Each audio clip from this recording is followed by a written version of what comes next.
up, guys? In today's video, we have a question. Are American fans like myself overreacting to two horrendous losses to Belgium and Portugal? Are we overreacting to those performances? And so I've gone as far as to say that we will not perform as well as we did, and I think we're going to regress from the 2022 World Cup, where I thought we put in a pretty solid performance. As you know, got to a knockout stage game where we got beat by the Netherlands, but I thought we had overall pretty decent performance.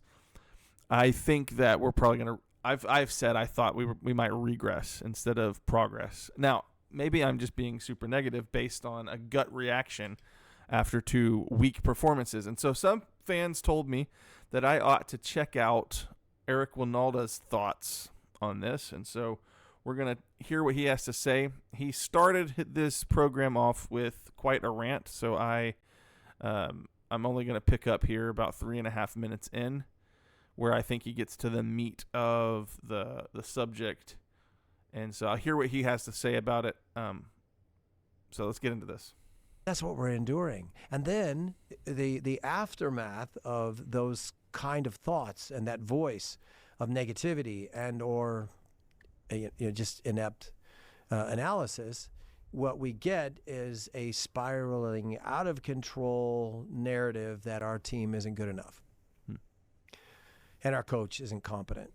We have other people that are gone so far to call our coach, Mauricio Pochettino, a fraud. I will not go there. I'm smart enough to know that this guy does know what he's doing. And I just don't think enough of you understand what just happened. This was the epitome of thinning the herd. This was an opportunity for our coach to finally, in front of some very talented countries, find out who can do it and who can't. And I think we did. I think we know that. I think the people that know what they're talking about know what happened. And there are five or six guys who prove that they can't do it at this level.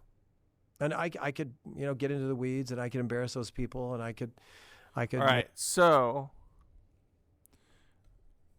this is an interesting take. And it's something I haven't thought about. And obviously, I'm going to cede the football knowledge to Eric Wynalda over my humble 3.5, almost 4 years of watching the sport. I could see this as actually a decent theory. So the idea being that Pochettino is trying out different lineups against top competition so that he can thin the herd and find the guys who cannot play at this level, expose them at this level so that he can hopefully build the strongest possible squad for the tournament. Okay, so that's his take. My question is, that's all well and good. Who does he have to replace the 5 or 6 guys who can't do it at this level? If that's the case, like, what are we supposed to do? The tournament's only in a couple months. It's not as if we've got so much time on our hands to thin the herd and find the top quality I mean, we need a couple years, don't you think, to get those guys up to speed?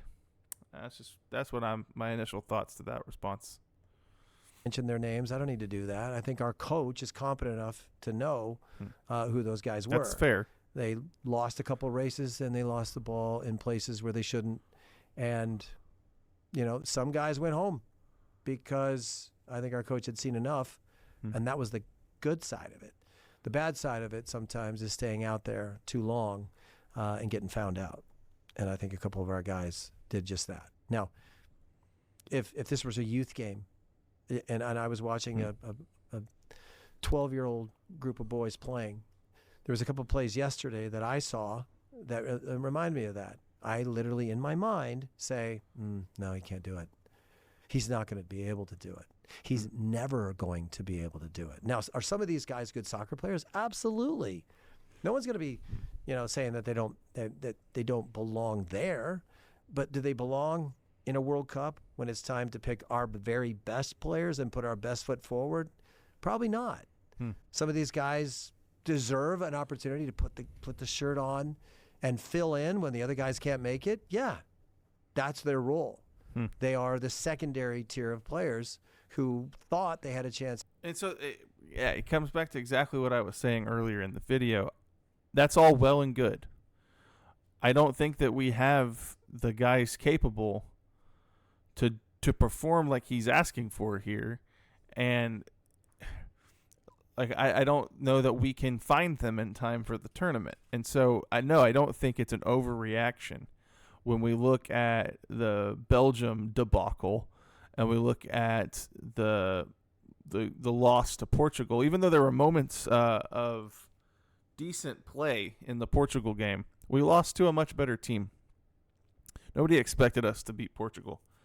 But can we do this in time? I don't think it's an overreaction to say that at this tournament, the men's national team is not going to have a great performance. I don't think that's an overreaction at all.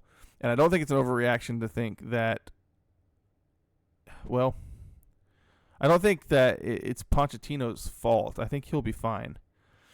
I just don't know that we don't have the players capable that he's asking for. So the golden era, so to speak, of the U.S. men's national team, all right, I'm unqualified to talk about this. Let's listen to Eric's point of view. At making this national team. Now, the irony of that is that we have secondary players doing the commentary, telling them that they're not good enough when they actually should look in the mirror. They were never good enough either. And they shouldn't be telling us essentially what it takes to play in a World Cup when they don't even know. Maybe that's just a source of annoyance for me. Maybe it's, I don't know who it's he's just talking difficult about. to watch these games.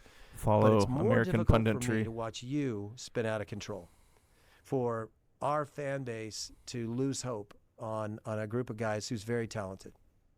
You didn't get to see our best foot forward when we played against Portugal. You didn't get to see our best team when we played against Belgium. Can't you just for a second think that may have been by design? Yeah, that's fair. Can we put that in our heads so to realize that some of the guys who probably will be starters weren't on the field? And this is where you start the narrative. Well, they haven't had enough time together to gel and become a team, and we're going to get grouped, and now you spin out of control. That is not what's happening. That's not what's happening. In most World Cup cycles, the national team coach is still trying to figure out and piece this together. It's a puzzle. It's a puzzle. Does that piece fit with this piece? No, it doesn't. And then you're just in a constant state of trying to put the puzzle together. And then some guys gel.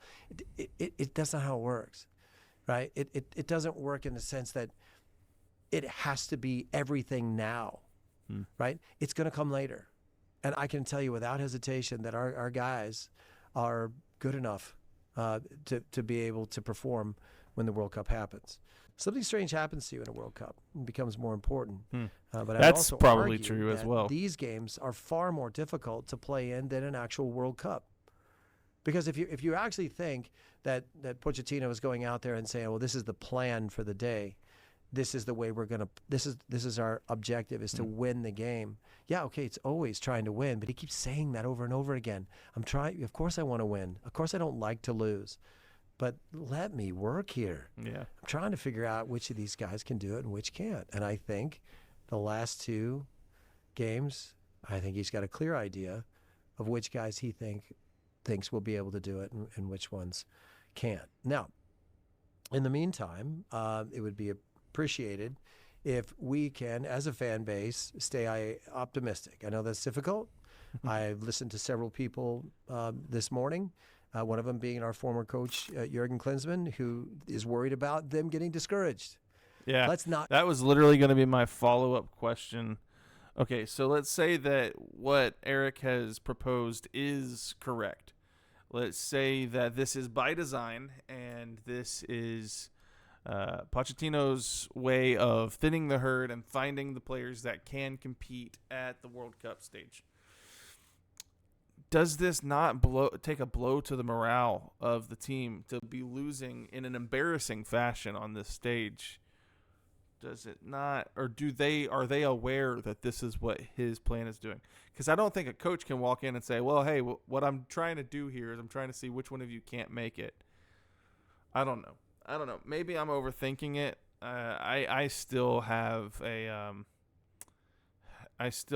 little bit of trepidation as it comes to this tournament. I don't think that we're going to actually have a very good team. So that's my perspective. He makes a good point about this could have been by design. I'm willing to cede that point. I just don't think that we have enough to do anything when it comes World Cup time. And secondly, he makes a good point about World Cup games having more stakes, and so it's easier to play in those games. And that may actually be a fair point as well. The bigger the game, the better you play. But yeah, I'm just not as optimistic. Unfortunately, I'd love to be optimistic like he's wanting me to be. And hopefully he's right. I hope he's right, because I would love to see the U.S. men's team come together and actually put out a pretty good performance. Anyway, that's what I've got to say for this video. Let me know in the comment section down below where I'm wrong. I'm sure there are places I'm wrong. I know. I'm new to this. Well, I guess, when do I get to stop saying that I'm new to this? Or when can I no longer use that card? I'll see you guys in the next video.